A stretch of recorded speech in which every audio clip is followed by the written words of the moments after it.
तो आज मैं आपको एक अनोखी रहस्यमय कहानी सुनाऊंगा। अगर आप चैनल पर नए हैं तो अभी सब्सक्राइब कर ले तथा कहानी पूरा देखें। अंत में एक अनोखा रहस्य छुपा है। धन्यवाद। तो सुनिए।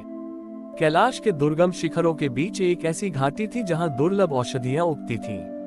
वहां एक युवा व्याध शिकारी रहता था जिसका नाम वीरभद्र था। वीरभद्र का जीवन केवल शिकार पर निर्भर था, लेकिन उसके मन में महादेव के प्रति एक अनूठी जिज्ञासा थी। वह अक्सर सोचता था कि क्या महादेव को प्रसन्न करने के लिए केवल शांत बैठना पड़ता है या फिर कर्म करते हुए भी उन्हें पाया जा सकता है। एक दिन वीरभद्र वन में एक मृग का पीछा कर रहा था। भागते भागते वह एक ऐसी गुफा के सामने रुका जहां से शीतल प्रकाश निकल रहा था। गुफा के भीतर एक अति प्राचीन शिवलिंग था जिस पर झरने का पानी प्राकृतिक रूप से गिर रहा था। वीरभद्र ने वहां एक वृद्ध सन्यासी को देखा जो ध्यान में लीन थे।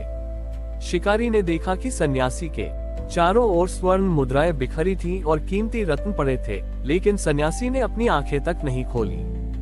वीरभद्र ने कौतूहलवश पूछा कि बाबा, आप इन धन रत्नों का भोग क्यों नहीं करते? सन्यासी ने आंखें खोली और कहा कि बेटा, मैं महादेव से अमृत मांग रहा हूँ, इन पत्थरों का मैं क्या करूँगा? वीरभद्र को अमृत शब्द बहुत आकर्षक लगा। उसने सोचा कि यदि अमृत मिल जाए तो वह अमर हो जाएगा और कभी भूखा नहीं रहेगा। उसने सन्यासी से अमृत पाने का मार्ग पूछा। सन्यासी ने मजाक में कह दिया कि यदि तुम बिना रुके 1008 बार इस पहाड़ की परिक्रमा लगाओ और हर बार एक नया जंगली पुष्प महादेव को अर्पित करो तो तुम्हें अमृत मिल जाएगा। वीरभद्र ने इसे सच मान लिया। उसने उसी क्षण से परिक्रमा शुरू कर दी। पहाड़ बहुत पथरीला था, उसके पैरों से रक्त बहने लगा। कड़ाके की ठंड और भूख ने उसे निढाल कर दिया, लेकिन उसका संकल्प नहीं डिगा। वह हर बार एक नया पुष्प लाता और शिवलिंग पर चढ़ा देता। सन्यासी ये देख चकित थे कि एक साधारण शिकारी इतना कठिन तप कैसे कर रहा है। जब 999 परिक्रमा पूरी हुई तो वन में एक भी नया पुष्प नहीं बचा। वीरभद्र व्याकुल हो गया। अंतिम पुष्प के बिना उसकी तपस्या अधूरी रह जाती। उसने अपनी आंखें बंद की और महादेव का स्मरण किया। उसे समझ आया कि बाहर के वन में पुष्प समाप्त हो सकते हैं, लेकिन उसके भीतर का भाव कभी समाप्त नहीं हो सकता। उसने एक पत्थर उठाया और अपनी छाती पर प्रहार करना चाहा ताकि वह अपना हृदय ही पुष्प बनाकर अर्पित कर सके। तभी गुफा महादेव के अट्टहास से गूंज उठी। साक्षात शिव वहां प्रकट हुए। उन्होंने वीरभद्र का हाथ थाम लिया। महादेव बोले कि वीरभद्र, वह अमृत जिसे तुम खोज रहे थे वह कोई औषधि नहीं है, वह धैर्य और श्रद्धा है जो तुमने इस कठिन मार्ग पर दिखाए। सन्यासी ने तुम्हें पत्थरों और मुद्राओं के लालच से दूर रहने को कहा था, लेकिन तुमने अपने प्राणों की बाजी लगा दी।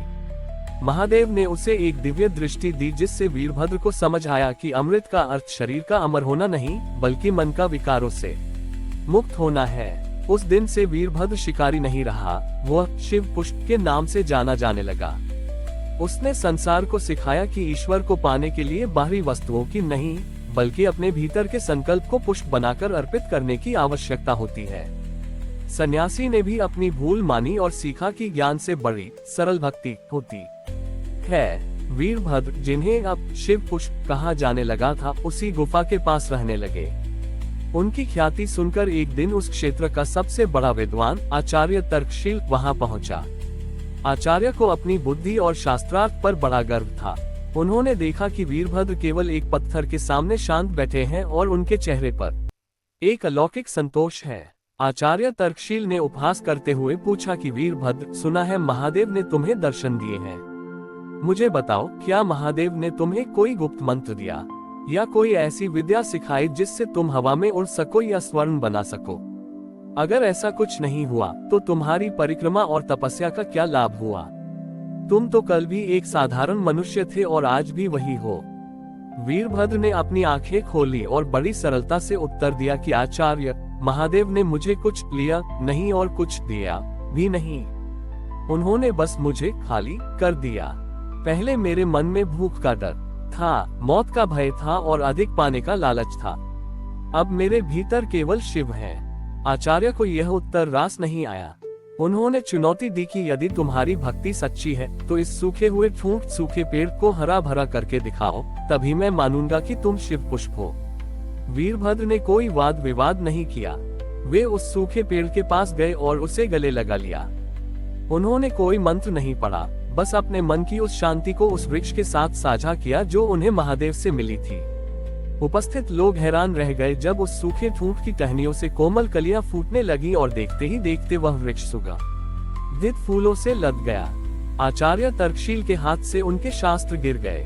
उन्हें समझ आया कि वे केवल शब्दों के जाल में उलझे थे, जबकि वीरभद्र ने उस तत्व को पा लिया था जो शब्दों से परे है।